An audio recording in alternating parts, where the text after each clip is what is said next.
रामकृष्णारी जय शिवराय जय शंभूराजे. तर इथून पुढे आईने एक सुंदर असा दृष्टांत सांगलेला आहे की या जगामध्ये कोणीच कुणाचं नाही. पहा, आपली आई सुद्धा आपली नाही, आपले वडील सुद्धा आपले नाही, कौनाचे मायबाप कौनाची गणवत. या जगामध्ये कोणी कुणाचं नाही. याच्याबद्दल एक काळजाला भिडणार असा सुंदर प्रसंग आईने सांगितला आहे. तो तुम्ही बघा. आता याच्या पुढे बघा. आणि जर चॅनलला जर सबस्क्राईब केलं नसेल तर जे लाल कलरचं बटन दिसतं त्यावर टॅप करा आणि चॅनलला सबस्क्राईब करून घ्या, जेणेकरून असे जे वेगवेगळे व्हिडिओ चॅनलवरती लवकर यावे, तुम्ही ते लवकर बघावे. त्याच्यामुळे सबस्क्राईब करून घ्या. धन्यवाद. रामकृष्णारी जय शिवराय जय शंभूराजे. रामकृष्ण हरी. पहा, संत आपल्याला किती समजून सांगतात हो. संत आपल्याला किती समजून सांगतात हो. अहो, असे सांगतात का या जगात कुणी कुणाचं नाही, या जगात कुणी कुणाचं नाही. आणि पहा, एकदा असंच ज्ञानोबारायाने कीर्तन केलं. ज्ञानोबारायाने कीर्तन केलं आणि पहा, कीर्तन रंगात आलं. ज्ञानोबाराय म्हटले, कुणाचे माईबाप, कुणाचे माईबाप आणि कुणाचे गणगोत. आणि पहा, एक ग्रस्ताने हे ऐकलं आणि तो आला आणि सांगितलं, ज्ञानोबाराय तुम्हीच सांगितले ते माझ्या बुद्धीला नाही पटत. ज्ञानोबाराय होते ते म्हटले, का पटत नाही? माझ्या घरची प्रत्येकजण माझ्यावर प्रेम करतात. मी गेल्याशिवाय जेवत नाही, मी गेल्याशिवाय झोपत नाही. ज्ञानोबाराय म्हटले, आता मी सांगत नाही, तुझ्या डोळ्यांनी पहा, पण माझ्या घरी 4 दिवस राहा. आणि पहा, 4 दिवसामध्ये ठेवून घेतलं ज्ञानोबारायने. अहो, ज्ञानोबाराय होते ते, त्यांना काय असं करता येत नाही हो. अहो, ज्ञानोबाराय म्हणजे काय आहेत? ज्ञानोबाराय म्हणजे आपल्याला माहीतच आहे, आपण रोजच आरती सांगतो. अवतार पांडुरंगा, नाव ठेविले ज्ञानी, आरती ज्ञानराजा. फक्त नाव बदल आहे, न तर भगवंतच आहेत.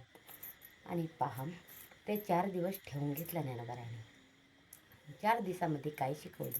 4 दिवसामध्ये आपल्या शरीरामधल्या धानुनाचा प्राण जर बाजूला काढून ठेवला तर आपल्या शरीरावर झालेली प्रक्रिया ही आपल्या डोळ्याने पाहू शकतो. ही विद्या ज्ञानोबारायाने त्याला 4 दिवसामध्ये शिकवली. आणि 5व्या दिवशी सांगितलं, तू घरी जा.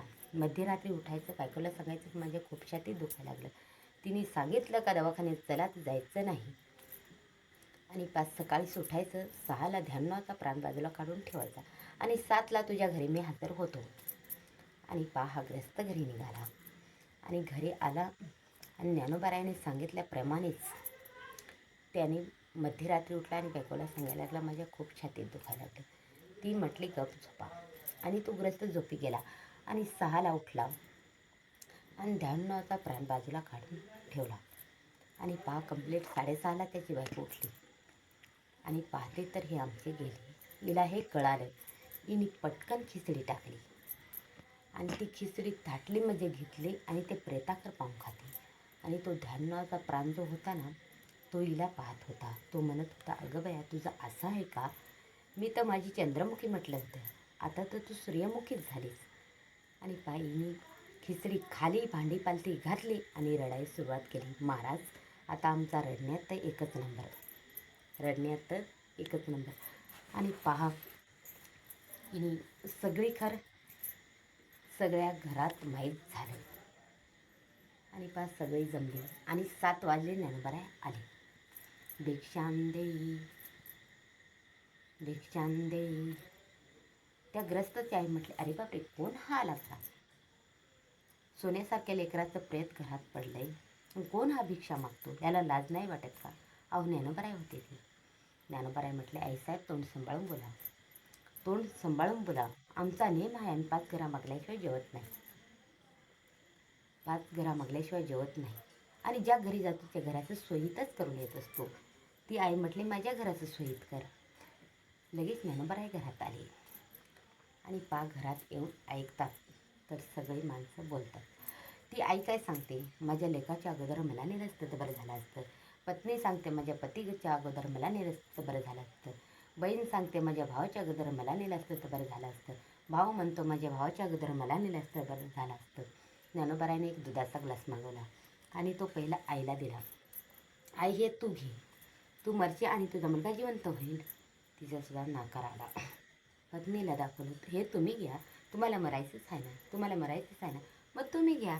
तुमचा पती जिवंत होईल आणि तुमचा पती जिवंत होईल आणि तुम्ही मरसा. तिचासुद्धा नाकार आला. आणि बहिणीला दिलं हे तू घे, तिचासुद्धा नाकार आला. आणि भावाला सांगितलं का तू हे घे, तू घे, तू मरशी आणि तुझा भाव जिवंत होईल. तिचासुद्धा नकार आला. हे सर्व पाहून वडील त्या अगोदरच पळून गेले होते.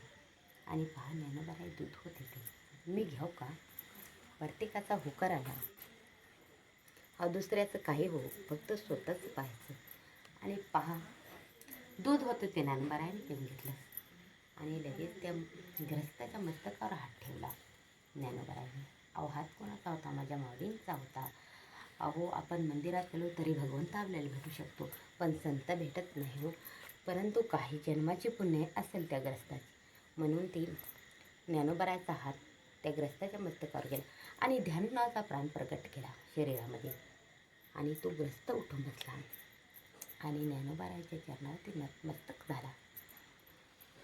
आणि मग ज्ञानोबाराय म्हटले, आणि ह्या ग्रस्ताने सर्व काही पाहिले होतं, घरातली माणसाने काय केलं हे सर्व पाहिलं.